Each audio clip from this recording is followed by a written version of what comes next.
नमस्कार, मैं वैशाली और आप देख रहे हैं आजाद कलम न्यूज चैनल। आइए रुक करते हैं आज की बड़ी खबर पर।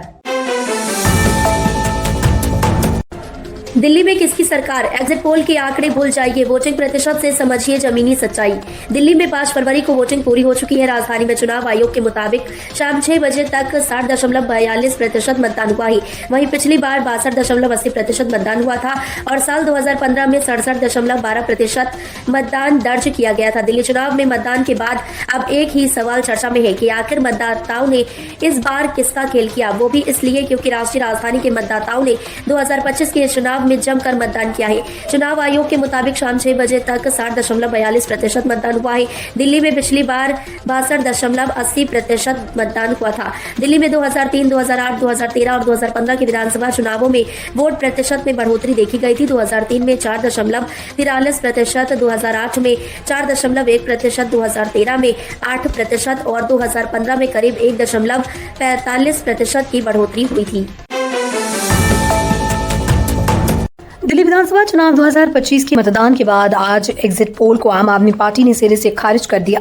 पार्टी के वरिष्ठ नेताओं ने कहा कि पहले भी कई बार एग्जिट पोल में आपको कम सीटें दिखाई गई थी, लेकिन जब वास्तविक नतीजे आए तो पार्टी ने कई अधिक सीटों पर जीत दर्ज की। बुधवार को दिल्ली की 70 विधानसभा सीटों के लिए मतदान हुआ, जिसके बाद विभिन्न एग्जिट पोल्स में भारतीय जनता पार्टी को बढ़त मिलती दिखाई दी गई, जबकि आपको अपेक्षाकृत कम सीटें दी गई।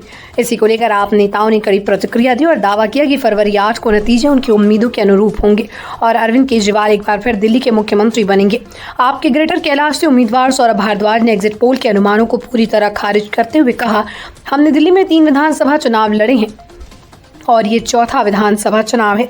2013 और 2015 में भी एग्जिट पोल ने हमारी हार दिखाई थी, लेकिन सब नतीजे आए तो हम बड़ी संख्या में सीटें जीतने में सफल रहे। 2020 में भी ऐसा ही हुआ था और अब 2025 में भी ये दोहराया जा रहा है। तिरुपति मंदिर से गैर हिंदुओं को हटाए जाने पर विप्रे ओवैसी, सीएम नायडू पर साधा निशाना। आंध्र प्रदेश के तिरुमला तिरुपति देवस्थानम टीटीडी ने मंदिर के 18 कर्मचारियों को हटाने के निर्णय की। असदुद्दीन ओवैसी का कहना है कि जब टीटीडी के कर्मचारियों को सिर्फ इसलिए हटाया जा रहा है क्योंकि वे गैर हिंदू हैं, तो एन चंद्रबाबू नायडू के नेतृत्व वाली तेलुगु देशम पार्टी किस आधार पर वक्फ संशोधन विधेयक का समर्थन कर रही है, जिसमें कहा जा रहा है कि राज्य मुस्लिम वक्फ बोर्ड में कम से कम 2 गैर मुस्लिम भी सदस्य हो सकते हैं। आंध्र प्रदेश के तिरुमला तिरुपति देवस्थानम टीटीडी ने मंदिर के 18 कर्मचारियों को हटाने के निर्णय की एआईएमआईएम प्रमुख असदुद्दीन ओवैसी ने कड़ी आलोचना की है। उनका कहना है कि जब टीटीडी के कर्मचारियों को सिर्फ इसलिए हटाया जा रहा है क्योंकि वे गैर हिंदू हैं, तो एन चंद्रबाबू नायडू के नेतृत्व वाली तेलुगु देशम पार्टी इस आधार पर वक्फ संशोधन विधेयक का समर्थन कर रही है, जिसमें कहा जा रहा है कि राज्य मुस्लिम वक्फ बोर्ड में कम से कम 2 गैर मुस्लिम भी सदस्य हो सकते हैं। इससे बहुत गलत संदेश जा रहा है और उन्हें अपनी एन चंद्रबाबू नायडू स्थिति पर पुनर्विचार करना चाहिए। प्रधानमंत्री नरेंद्र मोदी द्वारा आयोजित किए जाने वाला परीक्षा पे चर्चा कार्यक्रम इस बार एक नए अवतार में नजर आएगा। ये कार्यक्रम छात्रों को परीक्षा के तनाव से मुक्ति दिलाने के लिए हर साल आयोजित किया जाता है और इस बार इसमें कुछ विशेष बदलाव किए गए। प्रधानमंत्री मोदी के साथ इस बार 7 अन्य प्रमुख हस्तियां भी परीक्षा के तनाव को दूर करने के लिए छात्रों को सुझाव देंगी। इस कार्यक्रम का प्रसारण 10 फरवरी को किया जाएगा, जो इस बार पहले से कई ज्यादा व्यापक और प्रभावशाली होगा। इस बार परीक्षा पे चर्चा में 35 छात्र सीधे प्रधानमंत्री मोदी के साथ चर्चा करेंगे। इन छात्रों का चयन विभिन्न राज्यों से किया गया, जो अपने विचार और अनुभव प्रधानमंत्री मोदी से साझा करेंगे। इसके अलावा 50 से 60 छात्र अन्य प्रमुख हस्तियों के साथ भी इस चर्चा में भाग लेंगे। इस प्रकार कुल मिलाकर लगभग 600 छात्र इस बार पीएम मोदी के साथ इस चर्चा में शामिल होंगे। उत्तर प्रदेश की मिल्कीपुर विधानसभा सीट पर बुधवार को उपचुनाव के लिए मतदान हुआ। चुनाव आयोग के आंकड़ों के अनुसार शाम 5 बजे तक 65.35% मतदान हुआ, जो इस क्षेत्र के लिए एक नया रिकॉर्ड है। 2022 के विधानसभा चुनाव में यहाँ 60% मतदान हुआ था, जबकि इस बार यह आंकड़ा बढ़कर 65% से अधिक पहुंच गया। इसी के साथ तमिलनाडु की इरोड विधानसभा सीट पर भी उपचुनाव हुआ, जहाँ 64.02% मतदान दर्ज हुआ। दिल्ली समेत इन दोनों विधानसभा सीटों के नतीजे 8 फरवरी को घोषित किए जाएंगे। मिल्कीपुर विधानसभा सीट पर कुल 10 उम्मीदवारों की किस्मत ईवीएम में कैद हो गई। इनमें प्रमुख मुकाबला समाजवादी पार्टी के अजीत प्रसाद और भारतीय जनता पार्टी के चंद्रभानु पासवान के बीच माना जा रहा है। इस उपचुनाव में बहुजन समाज पार्टी ने अपने उम्मीदवार नहीं उतारा, जबकि कांग्रेस ने अपने गठबंधन साथी एसपी को समर्थन दिया। इसके अलावा आजाद समाज पार्टी ने भी सीट से अपना उम्मीदवार उतारा है।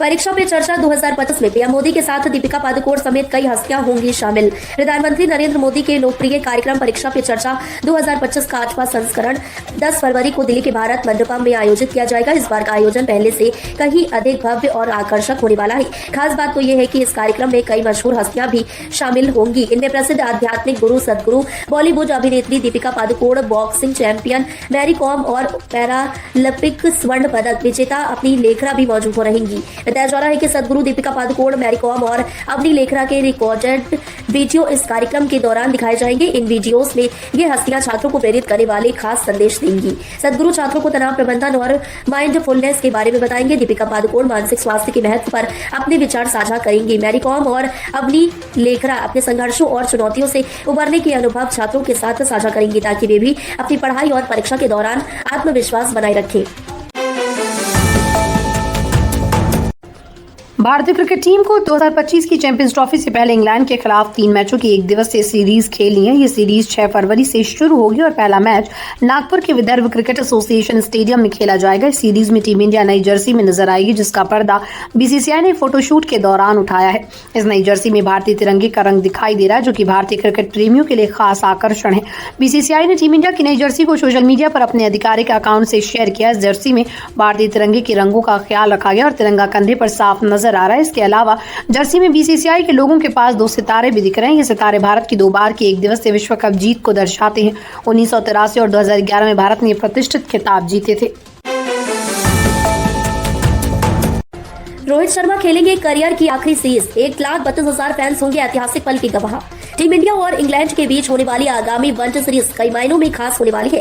यह सीरीज न सिर्फ आगामी चैंपियंस ट्रॉफी के लिए एक अभ्यास के रूप में देखी जा रही है, बल्कि इसमें कुछ खिलाड़ियों के रिकॉर्ड भी दांव पर लगे होंगे। लेकिन इस सीरीज को सबसे ज्यादा खास बनाने वाला कारण भारतीय कप्तान रोहित शर्मा हो सकते हैं। रिपोर्ट्स के मुताबिक यह सीरीज रोहित शर्मा के शानदार क्रिकेट करियर की आखिरी द्विपक्षीय वनडे सीरीज हो सकती है। हालांकि नागपुर वनडे से पहले प्रेस कॉन्फ्रेंस में रोहित शर्मा ने इस मुद्दे पर चुप्पी साध ली थी, लेकिन मीडिया रिपोर्ट्स की माने तो उनके संन्यास की खबरें सही साबित हो सकती है। अब सवाल ये उठता है कि इंग्लैंड के खिलाफ यह वनडे सीरीज रोहित शर्मा की आखिरी कैसे हो सकती है, जबकि टीम इंडिया को अभी चैंपियंस ट्रॉफी भी खेलनी है, जो वनडे फॉर्मेट में ही आयोजित होगी। दरअसल रोहित शर्मा चैंपियंस ट्रॉफी में भारतीय टीम की कप्तानी करेंगे, लेकिन वहां एक द्विपक्षीय सीरीज नहीं बल्कि एक आईसीसी टूर्नामेंट होगा। यहां कई टीमें खेलेंगी, जबकि वनडे सीरीज की बात करें तो इंग्लैंड के खिलाफ यहां उनका आखिरी द्विपक्षीय वनडे सीरीज माना जा रहा है। बॉलीवुड की डांसिंग क्वीन नोरा फतेही आज अपना 33वां जन्मदिन मना रही है। इस खास मौके पर न केवल उनके फैंस बल्कि बॉलीवुड सितारे भी सोशल मीडिया पर उन्हें शुभकामनाएं दे रहे हैं। कनाडा से आई नोरा फतेही ने अपनी मेहनत और लगन से बॉलीवुड में खास पहचान बनाई। उनका डांस और ग्लैमर वर्ल्ड में सफलता की कहानी किसी प्रेरणा से कम नहीं। नोरा फतेही का जन्म कनाडा में हुआ था, लेकिन फिल्मों के प्रति उनके जुनून ने उन्हें मुंबई का रुख करने के लिए प्रेरित किया। यहाँ आकर उन्होंने न केवल अपने अभिनय के दम पर बल्कि अपनी जबरदस्त डांसिंग स्किल्स से भी पहचान बनाई। न केवल बॉलीवुड बल्कि पूरी दुनिया में उनके डांस के फैंस हैं। उनकी खूबसूरती और डांस की शक्ति का इलाज भी दर्शकों को दीवाना बना देता है। सोशल मीडिया पर भी नोरा फतेही का जलवा खूब है। इंस्टाग्राम पर उनके 47 मिलियन से ज्यादा फॉलोअर्स हैं, जो उनके हर पोस्ट को एंजॉय करते हैं। नोरा फतेही को अपनी मेहनत और शानदार प्रस्तुति के कारण काफी प्यार मिल रहा है। उनके फैंस हर बार उनके डांस और लुक्स की सराहना करते हैं। 1000 करोड़ी फिल्म में महेश बाबू से भिड़ेंगे प्रियंका चोपड़ा। रोल सुनकर दिमाग हिल जाएगा। यूं तो प्रियंका चोपड़ा इस वक्त भाई सिद्धार्थ की शादी में बिजी है, पर वो जिस प्रोजेक्ट पर फिलहाल काम कर रही है वो है एसएस राजा मौली की SSMB 29। इस 1000 करोड़ी फिल्म का काम शुरू हो चुका है, लेकिन एक्ट्रेस इस वक्त ब्रेक पर है। जंगल एडवेंचर पिक्चर में महेश बाबू लीड रोल में है। इसी बीच प्रियंका के कैरेक्टर को लेकर दिमाग हिला देने वाला अपडेट आ गया है। साउथ इंडस्ट्री आने वाले कुछ सालों में इंडियन सिनेमा को एक नहीं कई लेवल ऊपर ले जाएगी। कई बड़ी फिल्मों पर इस वक्त काम चल रहा है। इनमें से एक है एसएस राजामौली की SSMB 29 फिल्म का 1000 करोड़ रुपए बजट बताया जा रहा है। इस जंगल एडवेंचर फिल्म में महेश बाबू के साथ प्रियंका चोपड़ा काम कर रही है। पिक्चर की शूटिंग शुरू हो चुकी है। फिलहाल एक्ट्रेस भाई की शादी को लेकर ब्रेक पर है। तब तक के लिए बस इतना ही। फिर होगी आपसे मुलाकात ऐसी एक और बड़ी खबर के साथ। तब तक के लिए नमस्कार। देखते रहिए आजाद कलम न्यूज चैनल। देश की आवाज ऐसी ही लेटेस्ट अपडेट्स के लिए हमारे चैनल को सब्सक्राइब और तुरंत नोटिफिकेशन पाने के लिए बेल आइकन प्रेस करना ना भूलें। यदि आप हमें फेसबुक के माध्यम से देख रहे हैं तो हमारे पेज को फॉलो जरूर करें। धन्यवाद।